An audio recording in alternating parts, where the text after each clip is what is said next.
Hey viewers, if you would like to get too soon trending news videos, please subscribe to our channel, Daily Bulletin News, and stay with us. Although Salem's Christmas week wasn't very spectacular, it did raise some interesting issues. Let's dive straight in. What happens to Chad next? Though the actors did a credible job of capturing heartbreak, the breakup of Chad and Stephanie was long overdue, so it wasn't exactly a tearjerker. However, it's still unclear what will happen to Chad next. It's kind of refreshing that he can't seem to get over Abigail's passing while we wait and see. It plays into the one true love trope that first drew me in as a soap opera fan, even though it might not be healthful or a great long-term story for a soap character. And I'm totally in on watching furious Chad exact revenge on Abigail because I adore him. It would be entertaining to watch the brothers reluctantly band together for a one-time mission to destroy Clyde, even though he should never forgive Stefan for Gabby. And it might provide Chad with the resolution he needs to genuinely move on, whom is an entirely different problem. What is Everett worth? I don't mean to be manipulative, said Stephanie's ex, before acting exactly that way. It's not the heroic gesture he believes it is to tell her he will respect her wish to remain just friends, while making it obvious he will be observing and waiting for her to change her mind. Although they get along well, he doesn't seem reliable. We also saw a photo of Jada's ex-husband, Bobby, who shares a striking resemblance with Everett. Is that merely a moniker? Is there a twin brother for him? Does he go by different names with various women? This mistrust grows. Is Wendy going away from Salem?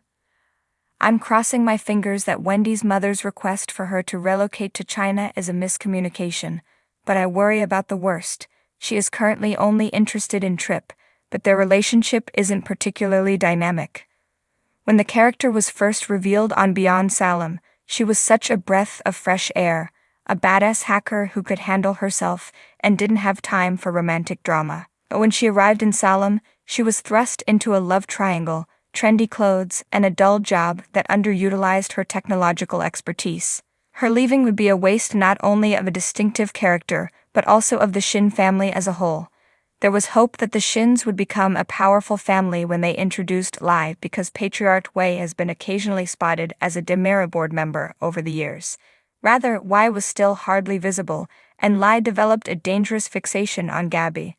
Lai and Melinda had a lot of potential together, but they decided to kill him instead.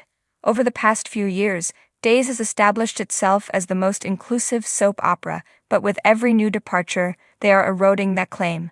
To start, they ought to recast Gabby, release Dimitri from Supermax, and keep Wendy in town, as well as bring her parents to Salem, rather than carrying on with that depressing pattern. With Constantine, where to start? Maggie's incessant forgiveness of Constantine's lies has eclipsed everything that made the plot surrounding Victor's will intriguing.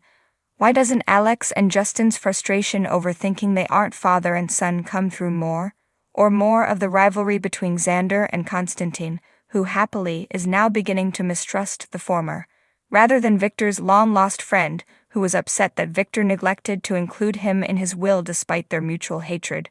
I was really hoping Constantine would turn out to be Xander's presumed father and Victor's brother Titus. Strangers and ends. Asterisk, where were Rachel and Kristen?